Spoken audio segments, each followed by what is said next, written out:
রোজার মাসে পিরিয়ডের সময় এক গ্লাস দুধ খাওয়ার অপরাধে বিয়ের ২.৫ মাসের মধ্যে তালাক দিয়েছিল আমার স্বামী। শুনতে হাস্যকর হলেও এই নির্মম ঘটনার প্রত্যক্ষ সাক্ষী হয়েছিলাম আমি। বিয়ের মেহেদি তখনও হাত থেকে ওঠেনি, কিন্তু স্বামীর বাড়ির ভাত কপাল থেকে উঠে গেছিল সেই অপরাধে। এখনো মনে পড়ে সেই বিষাক্ত দুপুরের কথা। আমি মরিয়ম জাহান, ইন্টার দ্বিতীয় বর্ষে পড়া অবস্থায় বিয়ে হয় হালি শহরে। স্বামী একজন প্রাইমারি শিক্ষক। ২ মাস স্বামীর আদরে মনে তখন লাল নীল প্রজাপতির আনাগোনা। প্রথম রোজা শ্বশুরবাড়িতে করব, এ নিয়ে মনে মনে পুলকিত আমি। ২ দিন ভালো কাটলেও তৃতীয় রোজায় বিপত্তি ঘটে। হঠাৎ সকালে পিরিয়ড শুরু হয়ে যায়। সারা সকাল পিরিয়ডের অসহ্য ব্যথা সহ্য করে আর করতে না পেরে যখন সবার অগোচরে এক গ্লাস দুধ রুমে নিয়ে খাচ্ছিলাম, তখন সেটা দেখে ফেলেছিল আমার শাশুড়ি। এই দেখো, সৌভাগ্য বলবো নাকি দুর্ভাগ্য জানা ছিল না। দুধ মুখে দেওয়া মাত্র রুমে এসে অকথ্য ভাষায় গালাগালি শুরু করেন তিনি।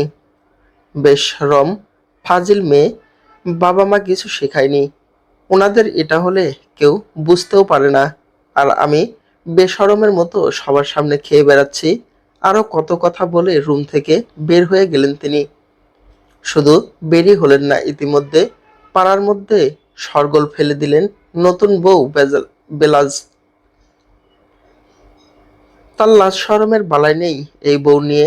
আর যাই হোক, ব্যাপারী বাড়ির সংসার করা হবে না, তার ছোট্ট ছেলের মান ডুবাইতেছে এই বউ। আমার স্বামী খোকন যখন বাড়ি ফিরল, তখন তার কান পরত দেওয়া হলো। সেদিন রাতেই আমার বাবা চাচাকে বাড়ি ডেকে অপমান অপদস্থ করে আমাকে নিয়ে যেতে বললেন। নিজের ভুলে বাপ চাচাদের সাথে এমন করায় আমি খুব ভেঙে পড়েছিলাম।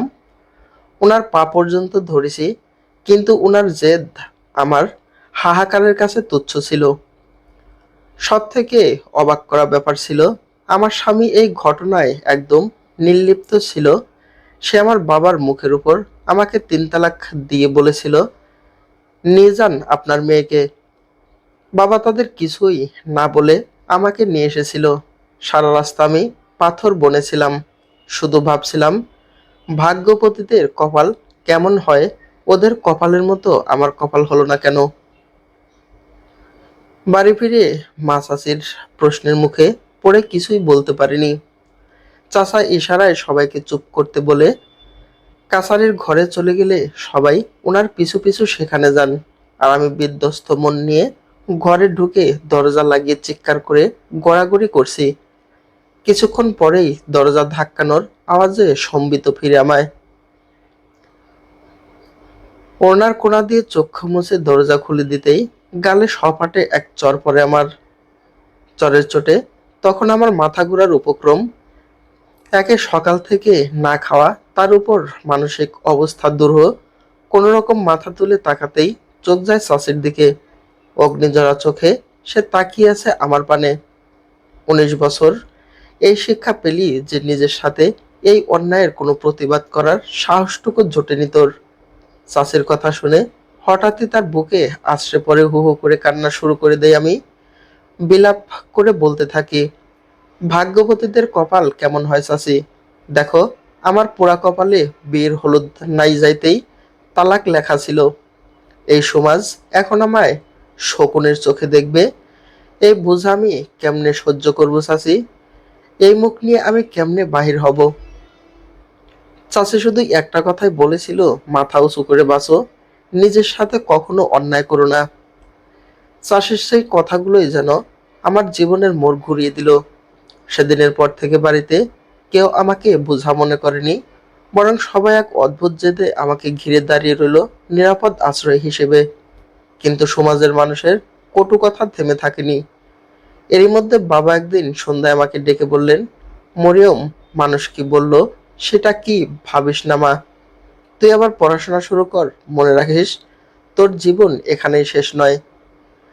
চাচা পাশ থেকে বললেন, যে অন্যায়ের শিকার হয়েছিস, সেই অন্যায়ের জবাব একদিন তুই কাজ দিয়ে দিবি।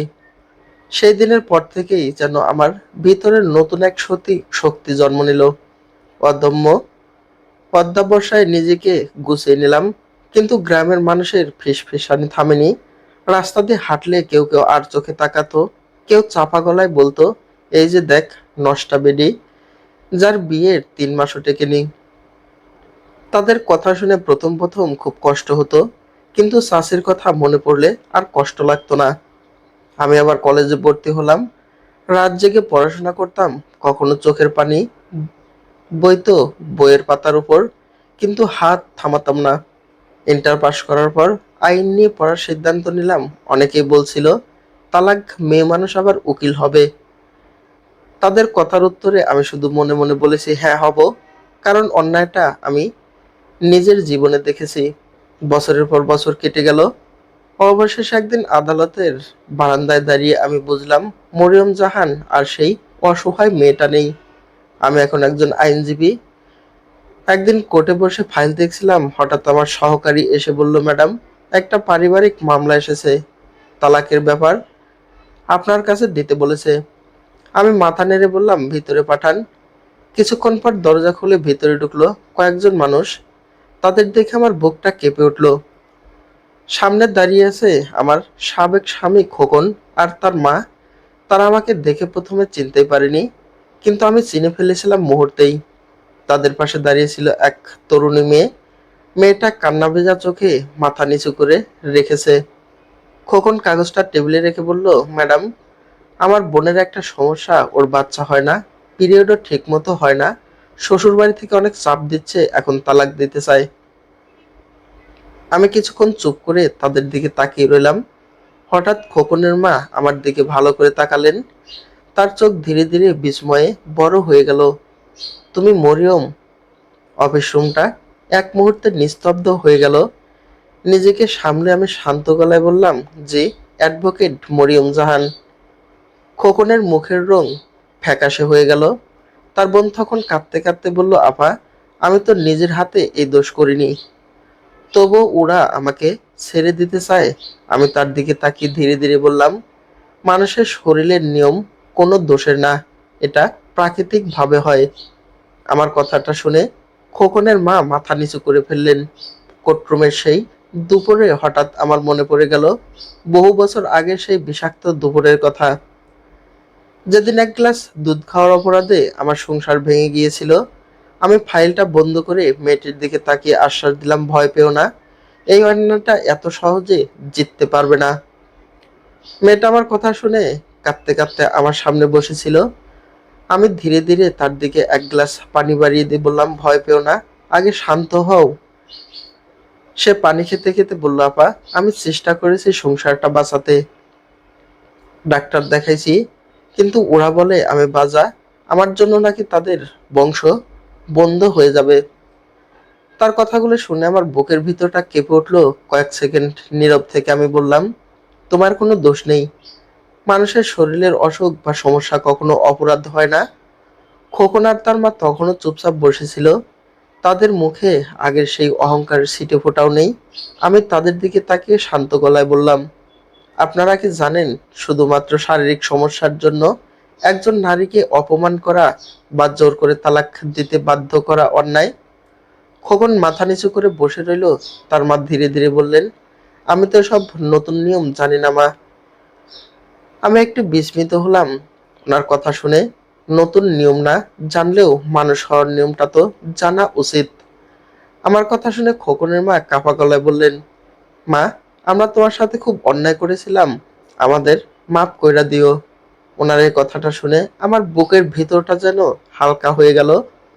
বহু বছর ধরে জমে থাকা একটা পাথর যেন একটু নড়ে উঠল। আমি শান্তভাবে বললাম, আপনারা শুধু আমার সাথে না, একজন মেয়ের সম্মানের সাথে অন্যায় করেছিলেন। খোকন তখন প্রথমবার মাথা তুলে আমার দিকে তাকালো। তার চোখে লজ্জা আর অনুতাপ স্পষ্ট দেখতে পাচ্ছি। মরিয়ম, আমাকে মাফ করে দাও। আমি কিছুক্ষণ তার দিকে তাকিয়ে রইলাম, তারপর ধীরে বললাম, মাফ করার ক্ষমতা আল্লাহর। আমি শুধু এতটুকু বলতে পারি, একদিন এক গ্লাস দুধ খাওয়ার জন্য আপনারা একটা সংসার ভেঙেছিলেন, আজ সেই ভুলটা প্রকৃতি ফিরিয়ে দিচ্ছে। আমি ফাইলটা খুলে মেয়েটির দিকে তাকিয়ে বললাম, তোমার মামলায় আমি লড়বো, কিন্তু একটা শর্ত আছে। মেয়েটা অবাক হয়ে বলল, কি শর্ত, আপা? আমি মৃদু হাসলাম, তারপর বললাম, তুমি নিজেকে কখনো দোষী ভাববে না। মেয়েটা তখন মৃদু হাসলেও আমি নির্লিপ্ত ছিলাম। বাইরে তখন বিকেলের আলো পড়ছে আদালতের বারান্দায়। সেই আলোয় দাঁড়িয়ে আমি হঠাৎ অনুভব করলাম ভাগ্যবতীদের কপাল আসলে কেমন হয়। তাদের কপাল নিশ্চয়ই সোনায় বাঁধানো হয়। সমাপ্ত। ভাগ্যবতীর কপাল। লেখা সাদিয়া আফরিন।